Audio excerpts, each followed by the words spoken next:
Jai Srimanarayana.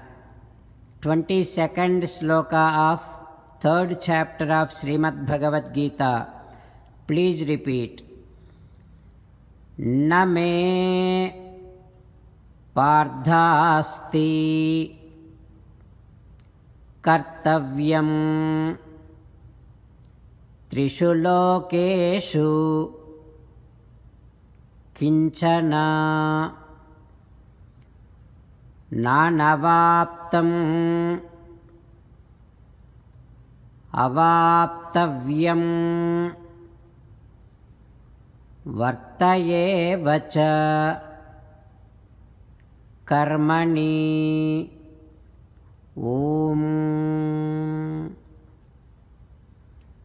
Even if there is nothing lacking for you and there is nothing yet to be achieved, yet constantly be engaged in your prescribed duties. As an essence of entire Bhagavad Gita, Sri Krishna Paramatma strongly recommends that everyone should surrender to him alone. Paramatma says, Mamekam Saranam Vraja. Now let us respond to Sri Krishna Paramatma saying that, O Srimanarayana, I shall constantly be engaged in my prescribed duties. I shall not violate the regulations revealed by the scriptures. O Srimanarayana, I shall surrender to you alone.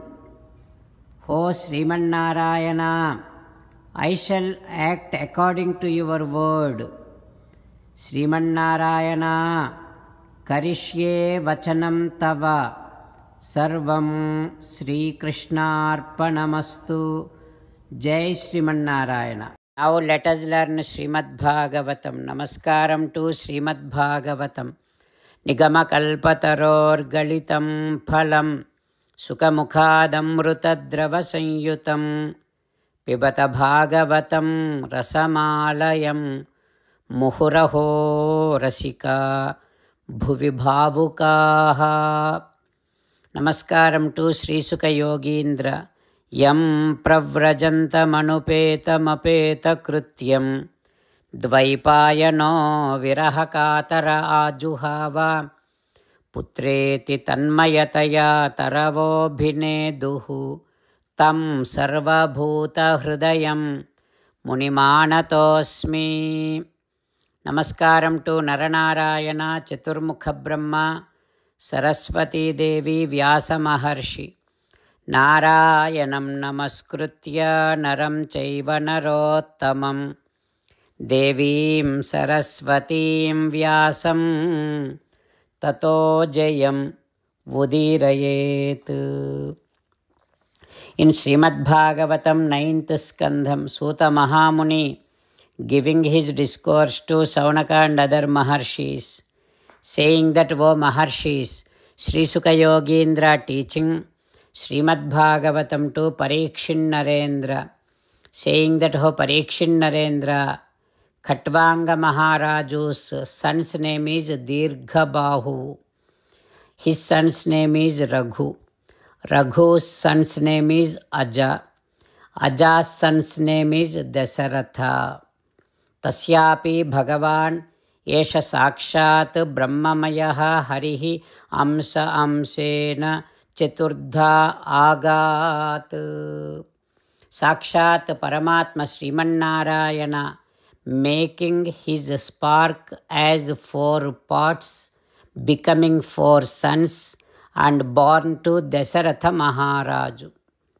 When Devatas prayed, Sakshat Paramatma Rama Lakshmana Bharata Shatrughna iti Samujnaya, with the names like Rama, Lakshmana, Bharata, Shatrughna, he is born to Dasaratha Maharaju as his 4 sons.